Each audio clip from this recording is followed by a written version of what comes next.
Tere kuulajatele, uudistega eetris Rohkede Pealak. Riigi Infosüsteemide Amet avab täna keskpäeval uue e-keskkonna epstein.ee, mis võimaldab inimestel kontrollida, kas nad on kunagi olnud Jeffrey Epsteiniga kirjavahetuses. Teenuse kasutamiseks tuleb sisse logida ID-kaardi, mobiil-ID või Smart-ID abil. Seejärel kuvatakse kasutajale kokkuvõte võimalikest kontaktidest, sealhulgas e-kirjad, kutsekalendri sündmused ja juhuslikud Hello Friend tüüpi pöördumised. Vajadusel saab teenuses esitada ka täpsustustaotluse, kui kasutaja ei mäleta, miks ta Epsteiniga näiteks 2016. aastal kell 03.14 suhelnud on. Praegustel andmetel ei ole Epsteiniga suhelnud Eestis 2 inimest, Ain Külm ja Helgi Vaikne, ja teatud mööndustega Eesti Rahvusraamatukogu automaatvastaja, mis on Epsteiniga suhelnud ainult 1 korra.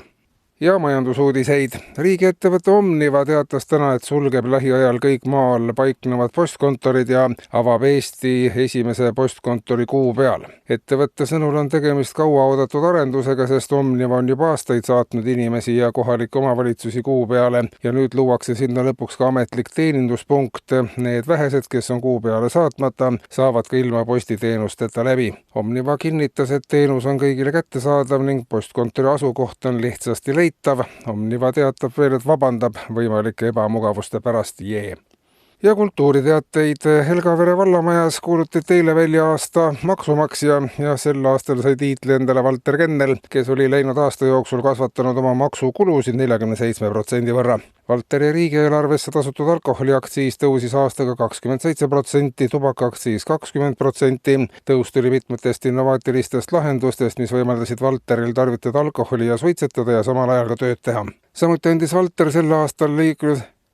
Valter läinud aastal liiklustrahvide näol riigieelarvesse 87% suurema summa kui mullu. Lisaks sellele sai ta ka mõned päevad tagasi Maksuametilt kirja, et peab veel juurde maksma. Valter Kennel ise märkis, et hea tulemuse võimaldas teha kogukonna toetav suhtumine. Helgavere vallarahvas avaldas omalt poolt tunnustust tehtud tulemuse eest ja nentis, et Valteri õlul püsib kohalik lasteaed, algkool ja pool vallavalitsuse palgafondi. Mitmel korral on Valter oma senisest elustiilist soovinud küll loobuda, teha natuke pilatest, minna üle taimetoidule, võib-olla ka midagi õppida, ennast täiendada, kuid kohusetunne pole seda siiani lasknud teha. Ja samal teemal valitsuse värske uuring heidab valgust eestimaalaste alkoholi tarvitamise peamistele põhjustele, õigemini küll põhjusele, sest peamiseks põhjuseks on majanduslik kitsikus. Inimestel pole tihti toidu jaoks raha ja seetõttu peavad nad ostma alkoholid vajalik kogus kaloreid kätte saada. Nii võibki tihti kaupluses näha, et korvis on inimesel paar pudelit viina ja kõik. Rohkemaks raha enam ei jagu. Ainukeseks võimaluseks oleks olukorda parandada ja elu taskukohasemaks teha valitsusanalüütikute uuringute kohaselt siis, kui alkoholi käibemaksu järsult langetada, et riigieelarvesse laekumised ei väheneks, tõstetakse selle võrra siis ka toiduainete käibemaksu. Nii või teisiti on paljudes piirkondades inimeselt söömiselt läinud ammu üle joomisele ja toidu kallinemine veel 1/5 võrra ei puuduta enam kedagi. Kuulsite uudiseid.